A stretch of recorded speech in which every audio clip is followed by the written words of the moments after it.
Before John Carpenter's masterpiece permanently codified the slasher genre in 1978, the blueprint was already being drawn in blood across the globe. The familiar mechanics of the mass killer, the rising body count, and the isolated final girl didn't simply appear overnight out of nowhere. They were forged through years of cinematic experimentation. Filmmakers throughout the 60s and 70s were quietly pushing boundaries, testing how close the camera could get to violence and how effectively they could turn ordinary, everyday locations into inescapable traps. Tonight, we're stepping back in time to trace the violent evolutionary roots of the genre with 10 essential proto-slashers. These are the crucial stepping stones that laid the structural groundwork for the upcoming 1980s home video boom, offering a fascinating look at the formula coming together in real time. From the elegant, hyper-stylized murder mysteries of the early Italian giallo to the raw, unpolished grit of the American independent drive-in circuit, these films set the stage for a revolution. Turn the clock back as we explore the terrifying world of the proto-slasher. Peeping Tom, 1960. Few films rattled audiences and critics as deeply as Peeping Tom. Directed by Michael Powell, it tells the story of Mark Lewis, a shy cameraman who harbors a dark obsession. He films women as he murders them, capturing the exact moment of terror on their faces. Played with chilling restraint by Karl-Heinz Boehm, Mark is both predator and tragic figure, forever warped by his father's cruel experiments in fear. The film is a sharp, unsettling look at voyeurism, long before the word became part of pop culture. Its use of the killer's camera as our point of view forces the audience to become complicit, watching the crimes unfold through the same lens Mark does. For 1960, this was shocking, far more than most moviegoers were ready for.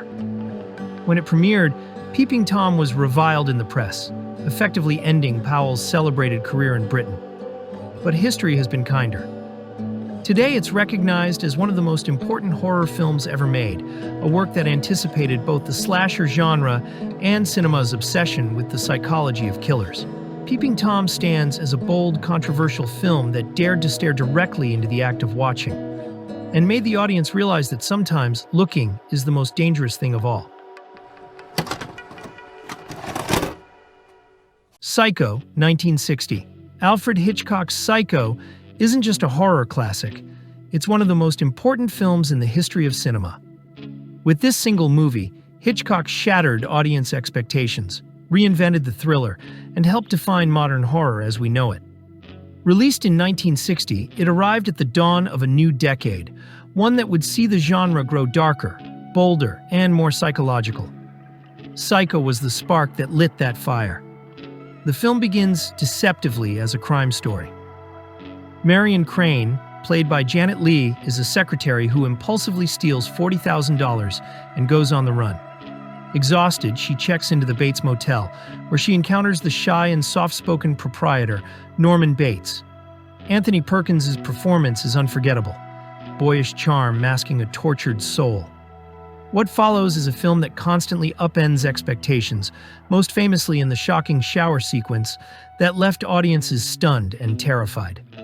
Janet Leigh's turn as Marion was groundbreaking, not only for her intensity, but also because Hitchcock kills off his apparent star halfway through the film, a move almost unthinkable at the time. Perkins delivers a masterclass in nuance, creating a character who is both sympathetic and deeply unsettling. Vera Miles and John Gavin add grit as Marion's sister and boyfriend, desperate to uncover what happened, while Martin Balsam's detective provides one of the film's most suspenseful moments.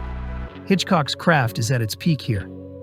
Working with a modest budget, he used stark black and white cinematography, rapid editing, and Bernard Herrmann's iconic, shrieking string score to create an atmosphere of unrelenting tension. The shower scene alone, with its 70 camera setups and razor-sharp cuts, changed the language of film editing forever.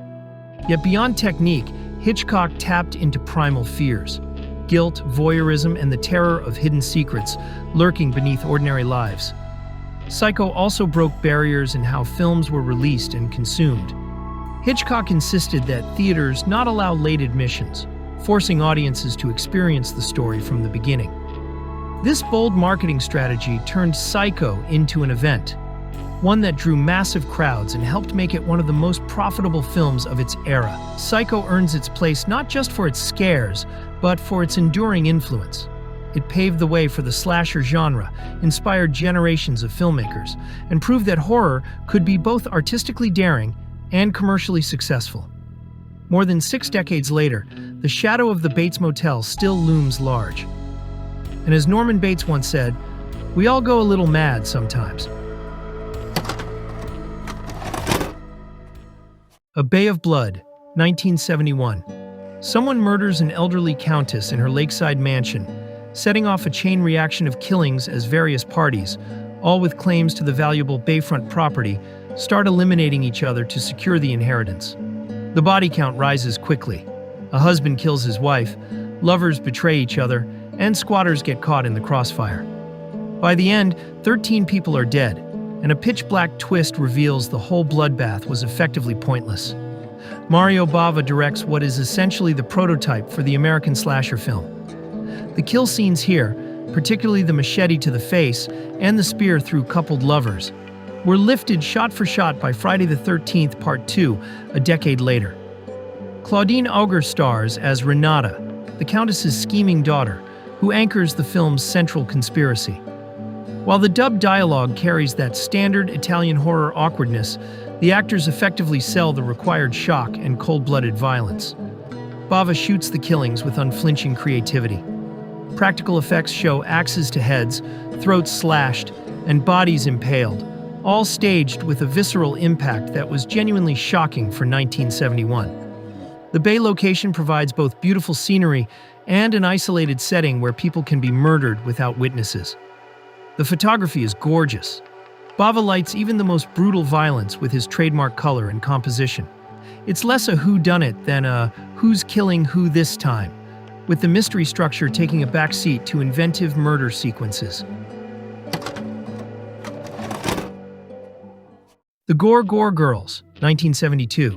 Herschell Gordon Lewis, the self-proclaimed godfather of gore, returned to his signature brand of visceral, low-budget carnage with the Gore Gore Girls. Serving as a spiritual successor to his earlier Blood Feast, this film tracks a private detective investigating a series of brutal murders targeting go-go dancers in Chicago. It is less a cohesive mystery and more a loose framework, designed to hang a series of inventive, stomach-churning practical effects set pieces. What defines the Lewis aesthetic here, and what makes the film a polarizing curiosity, is the complete abandonment of traditional suspense or pacing in favor of the kill. The acting is famously wooden, the plot is nearly incoherent, and the camera work is strictly functional. Yet, none of that matters to the film's target audience. It exists in a vacuum where the only goal is to push the boundaries of what could be shown on screen in the early 70s, utilizing corn syrup, cheap props, and a sense of sadistic glee that feels both deeply amateurish and oddly pioneering. For those who view horror as a purely technical exercise in shock, the Gore Gore Girls is an essential, if deeply flawed, relic. It represents the final gasp of the original gore movement that Lewis helped ignite, showing exactly where the genre stood before it was polished and mainstreamed by the slashers of the following decade.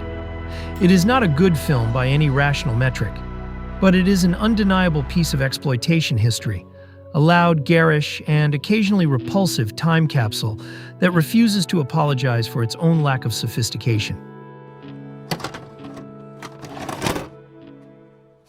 The Texas Chain Saw Massacre, 1974. The Texas Chain Saw Massacre doesn't feel like a movie. It feels like evidence. Shot in the suffocating Texas heat on a minuscule budget, Tobe Hooper's breakthrough is relentless, ugly, and hypnotic. A group of friends traveling through rural Texas stumble upon a farmhouse where a family of cannibals has made slaughter their way of life. What follows isn't a typical horror narrative, but a descent into pure, sweaty nightmare. Hooper strips away everything but raw sensory assault. The film is all grinding machinery, animal sounds, and the oppressive hum of cicadas under a merciless sun. The violence, despite the title's promise, is largely implied. The true horror comes from atmosphere, sound design, and the feeling that you've wandered into a place where civilization ended long ago. Leatherface, the chainsaw-wielding maniac in human skin, becomes an instant icon not through dialogue but through pure wordless menace. Marilyn Burns's performance as Sally Hardesty anchors the chaos with genuine terror. Her screams feel real because the shoot was genuinely punishing. The dinner scene remains one of horror's most nightmarish sequences, prolonged, absurd, and unbearably tense. Hooper shoots it like a perverse family gathering, where the American dream has rotted into something unrecognizable. The Texas Chain Saw Massacre became a cultural lightning rod, banned, celebrated, analyzed endlessly. Its influence is immeasurable, launching the slasher genre, while remaining far stranger and more unsettling than anything that followed. Hooper had announced himself as a filmmaker who understood that true horror doesn't need explanation. It just needs to feel inescapable. Black Christmas, 1974. Long before slashers were a formula, Black Christmas wrote the blueprint and made it terrifying. Directed by Bob Clark, this Canadian classic takes the setup of a sorority house over the holidays and turns it into a slow-motion panic attack. It starts with a phone call, obscene, whispering, and somehow too real. Then, one by one, the girls vanish, their disappearances hidden by the cheer of Christmas lights and carols outside. Margot Kidder, Olivia Hussey, and John Saxon headline a cast that feels lived in, and the film's grainy cinematography makes every shadow inside that house feel colder than the snow falling outside. What really sets Black Christmas apart is how restrained it is. There's no big killer reveal, no final explanation, just a creeping sense that something truly deranged is inside those walls, and no one is coming to help. Clark shoots the point-of-view sequences with unnerving precision, long before Halloween or Friday the 13th turned that perspective into a genre standard. It's a film that's more about dread than violence, and it still feels unnervingly modern in how it uses silence, misdirection, and the idea that horror doesn't need answers, just a phone that won't stop ringing. Black Christmas isn't just one of the best Canadian horror films ever made, it's one of the most influential horror films, period. The kind of movie that makes you check every dark hallway before you turn off the lights.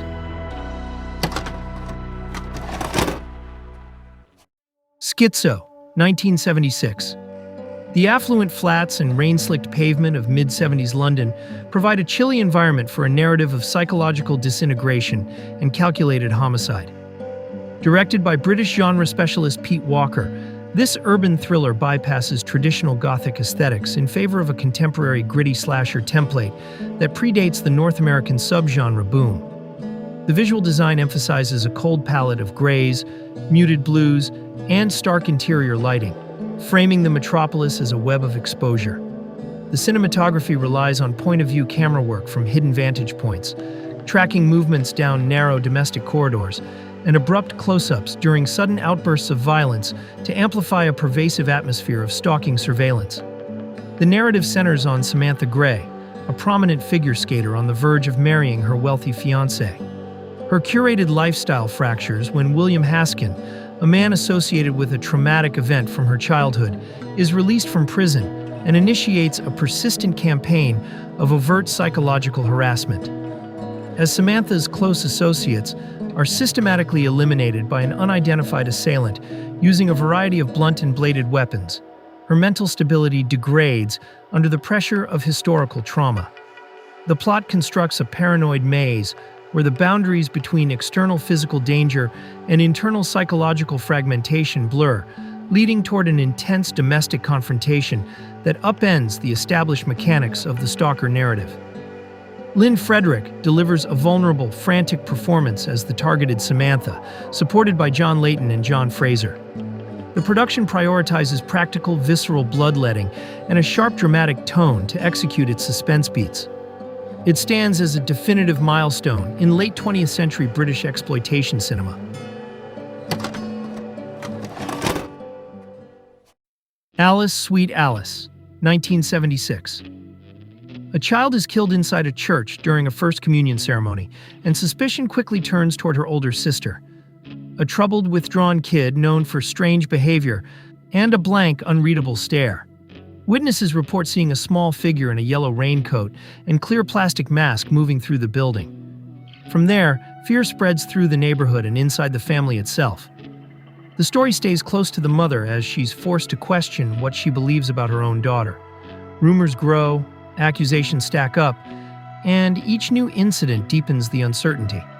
Is the obvious suspect really responsible? Or is something else hiding behind the disguise?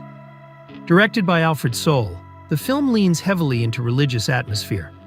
Catholic imagery, ritual spaces, and community tension all play a central role in the mood. The performance from the girl at the center of suspicion is especially effective, uncomfortable, vulnerable, and unpredictable in a way that keeps the audience off balance. A very young Brooke Shields appears briefly as the younger sister in her screen debut. The horror here is more psychological than graphic. Moments of violence are present, but the lasting impact comes from paranoia, guilt, and the sense that no one fully understands what's happening until it's too late. The raincoat and mask look would go on to become one of the more recognizable proto-slasher visuals of the decade. This is a grim, slow-burn thriller that bridges psychological horror and early slasher structure, and it still feels raw compared to many later entries in the subgenre. The Town That Dreaded Sundown, 1976. A peaceful border town on the Texas-Arkansas line is thrown into a state of absolute panic when a faceless serial killer begins targeting young couples on lonely lovers' lanes. Dubbed the Phantom Killer, the maniac eludes the local police force by wearing a crude burlap sack mask with cutout eye holes as he executes his victims with brutal precision. Based on the real-life Texarkana moonlight murders of 1946, the story tracks the desperate, frustrating manhunt led by top Texas Rangers as the entire community imposes a strict dusk-to-dawn curfew. Director Charles B. Pierce pioneered the modern true crime horror aesthetic here, utilizing a cold, omniscient narrator to guide the viewer through the factual timeline of the crimes. This pseudo-documentary framing is balanced by highly intense, uncompromised stalking sequences that heavily influence the slasher boom of the following decade. Pierce masterfully captures the stark contrast between the warm, mundane daytime routines of the townspeople and the pitch-black, terrifying vulnerability of the country roads at night. The camera work stays uncomfortably close to the physical mechanics of the crimes, emphasizing real-world terror over Hollywood flash.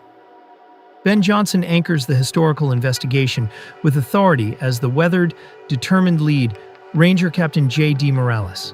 The film features incredibly stark practical effects and highly memorable set pieces, including an infamous attack involving a pocket knife attached to a trombone slide. It stands as a monumental piece of regional filmmaking that handles its historical basis with a raw, terrifying energy. For fans of early independent horror, this grim, atmospheric procedural remains a defining cornerstone of the true crime subgenre. Torso, 1973. In a quiet Italian university town, a string of brutal murders begins to spread panic among a group of young art students. Someone in a black scarf is stalking women through the winding streets and misty countryside, killing with surgical precision. When a few survivors retreat to a secluded villa for safety, the killer follows, and the real nightmare begins. Sergio Martino's Torso is often considered the bridge between the stylized giallo thrillers of the early 70s and the slasher films that followed. It combines the visual elegance of Italian horror, bold color, hypnotic camera work, and eerie jazz, with a raw intensity that would soon define American exploitation. Susie Kendall leads the cast with quiet vulnerability, grounding the film's violence in genuine fear rather than spectacle. What sets Torso apart is Martino's control of tone. The first half builds with erotic tension and mystery. The second turns into pure survival horror, stripped of music and glamour. What's left is something cold, human, and terrifyingly real. Stylish, shocking, and influential. Torso feels like the moment 1970s horror stopped looking at the killer as art and started feeling their breath on the back of your neck. If you enjoyed this trip through the vaults, check out the links in the description for more ways to support the channel. And don't forget to like and subscribe. Until next time. And remember, always be kind and rewind, because every movie is somebody's favorite.